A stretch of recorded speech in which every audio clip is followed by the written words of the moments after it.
हाय, hello, नमस्कार. स्वागत आहे तुमचे माझ्या नव्या कोऱ्या ब्लॉगमध्ये. आज मी तुमच्यासाठी घेऊन आले एकदम खमंग आणि तोंडात विरघळणारे बेसनचे लाडू. घरात सण असो, पूजा असो किंवा अचानक गोड खायची इच्छा असो, ही रेसिपी नेहमीच परफेक्ट आहे. आणि आज मी तुम्हाला काही खास टिप्स पण सांगणार आहे.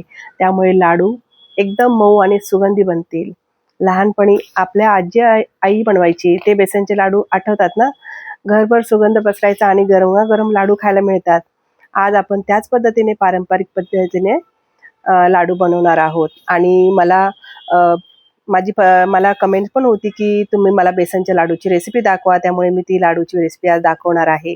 त्यासाठी लागणारं साहित्य म्हणजे 2 कप मी जाडसर बेसन घेतलेलं आहे, 3/4 कप तूप घेतलेलं आहे, 1 कप पिठी साखर घेतलेली आहे आणि वेलची पावडर, ड्रायफ्रुट्स आपल्या आवडीनुसार तुम्ही ते घालू शकता.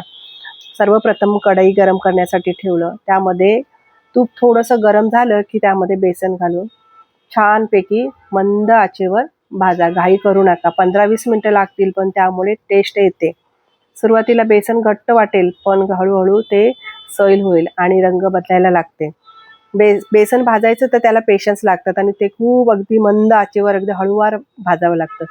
जेव्हा गरम छान सोनेरी रंग आणि सुगंधी येईल, त्यावेळेला आपण समजून जायचं की आपलं बेसन छानपैकी भाजलेलं आहे. आता मला जेवढं लागतं तेवढं मी परत पुन्हा बेसन घेतलं. आता तुम्हाला हे बेसन अजून भाजलेलं नाही आहे. ह्याला कमीत कमी 15 ते 20 मिनिटं लागतील. ते मंद आचेवर पेशन्सने छानपैकी छान असं मस्त सुगंध येतो त्याचा. मग तेव्हा समजायचं की आपलं बेसन छान भाजलेलं आहे. आता हे तुम्हाला घट्टसर गोळा दिसत आहे. नंतर ते हळूहळू 15-20 मिनिटं लागतात त्याला. त्यानंतर ते हळूहळू सैल व्हायला लागतं आणि तूप सोडायला लागतं. मग त्यावेळी ते मिश्रण पातळ होतं. खूप पेशन्सने करायचं काम आहे हे. आणि ते तसं केल्याने आपले लाडू पण खूप छान आणि मस्त टेस्टी पण होतात. बघा आता बेसनला कसं तूप सोडलेलं आहे आणि किती मिश्रण पातळ झालेलं आहे. आता ह्या बेसनला खूप छान असा सुगंध पण यायला लागलेला आहे. मला तेवढं तूप लागलं नाही. मी थोडं 1 वाटी घेतलं होतं, कमी लागलं मला. आणि बघा आता किती छान मस्त त्याला टेक्स्चर आलेलं आहे आणि कलर पण किती सुंदर झालेला आहे बघा. आता ह्यामध्ये एक टीप आहे, बेसनला चांगलं असं त्याला मोकळं होण्यासाठी, त्याला असं टेक्स्चर येण्यासाठी, छानपैकी मोकळं होण्यासाठी थोडंसं त्यामध्ये दूध टाकायचं. दुधामुळे खूप छान मोकळं होतं बेसन आणि छान लाडू त्याचे असे दाणेदार असे खूप छान लागतात. बघा आता बेसनमध्ये बघा कसे असे छानपैकी असे बबलसारखे झालेले आहेत आणि खूप मोकळं होऊन जातं बेसन. आता बेसनचा कलर पण तुम्हाला दिसत आहे, किती छान मस्त कलर आलेला आहे.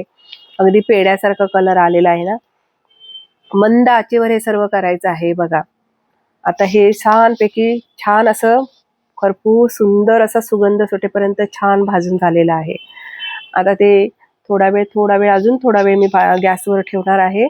थोडंसं त्याला पेशन्सनेच हलवत राहायचं. हलवल्याशिवाय चांगलं हे केल्याशिवाय ते आपलं व्यवस्थित होत नाही. आता माझं झालेलं आहे. आता मी ते सर्व मिश्रण एका परातीमध्ये काढून घेते. आता हे मी थंड व्हायला ठेवणार आहे.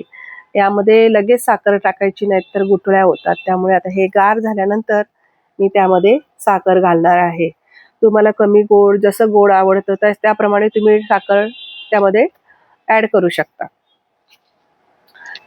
आता मी पिठी साखर घालत आहे. आपल्या आवडीनुसार तुम्ही पिठी साखर टाका. मी आता 2 कपाला 1 कप घेतलेली आहे. तुम्हाला जर कमी लागत असेल तर तुम्ही कमी टाकू शकता.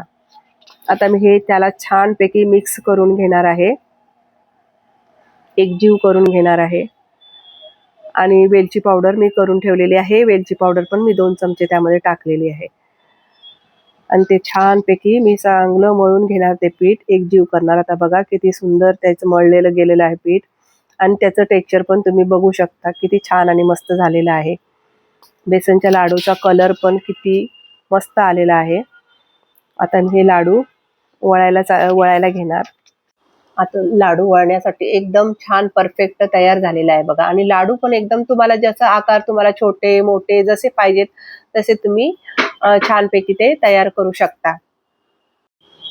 आता मला जसे पाहिजे होते तशा प्रकारात माझे एवढ्या 1 वाटीमध्ये माझे 11 लाडू 12 लाडू बनले. आता आज स्वामी स्वामी पुण्यतिथी आहे, त्यामुळे मी आज लाडू बनवले आहे. स्वामींना प्रसाद म्हणून दाखवायचा होता म्हणून. आणि मला ही रेसिपी दाखवायची पण होती. बऱ्याच जणांची फरमाईश होती. त्यामुळे मी ही रेसिपी सर्वांसाठी आज म्हटलं, आज स्वामींची पुण्यतिथी आहे, तर आपण आज दाखवूया. बघा माझे किती छान मस्तपैकी लाडू तयार झाले आणि टेस्टला पण एकदम मस्त, खूप छान सुंदर झाले होते लाडू. सगळे लाडू मी वळून घेतले आणि आपण जे घरामध्ये बनवतो लाडू, बेसनचे लाडू, त्याची काय वेगळीच टेस्ट असते. पण अजून एक टिप्स आहे याच्यामध्ये, की बेसन जर आपण नीट भाजलं नाही तर त्याला कडवटपणा येतो. दुसरी टिप म्हणजे बेसनमध्ये तूप जास्त किंवा कमी पडलं तर त्यामध्ये बेसनचे लाडू सुके होतात. कमी पडलं आणि जास्त पडलं तर ते एकदम असे तवंगल्यासारखे, असे छान टेक्स्चर येत नाही त्याला, एकदम नरम सारखे बसले जातात. त्यामुळे प्रमाणामध्ये बेसन घातल्यानंतर बेसनचे लाडू खूप छान होतात. स्वामींना आता प्रसाद मी दाखवून घेणार आहे. दिवाबत्ती केली, स्वामींना प्रसाद दाखवून घेणार आहे. त्यावर मी काजू लावलेला आहे. खूप छान आणि मस्त टेस्टी पण इतके सुंदर झाले होते. स्वामींना प्रसाद दाखवून सर्वांनी आम्ही लाडू प्रसाद म्हणून घेतला. खूप मस्त आणि टेस्टी झाले होते. चला, तुम्हाला ही रेसिपी आवडली असेल तर तुम्ही माझ्या रेसिपीला नक्की लाईक करा, शेअर करा, कमेंट करा आणि सबस्क्राईब करायला विसरू नका. आणि तुम्हाला नवनवीन माझ्या रेसिपी पाहायच्या असेल तर माझ्या चॅनलला नक्की सबस्क्राईब करा. चला, पुन्हा भेटू. काळजी घ्या. सर्वांना श्री स्वामी समर्थ.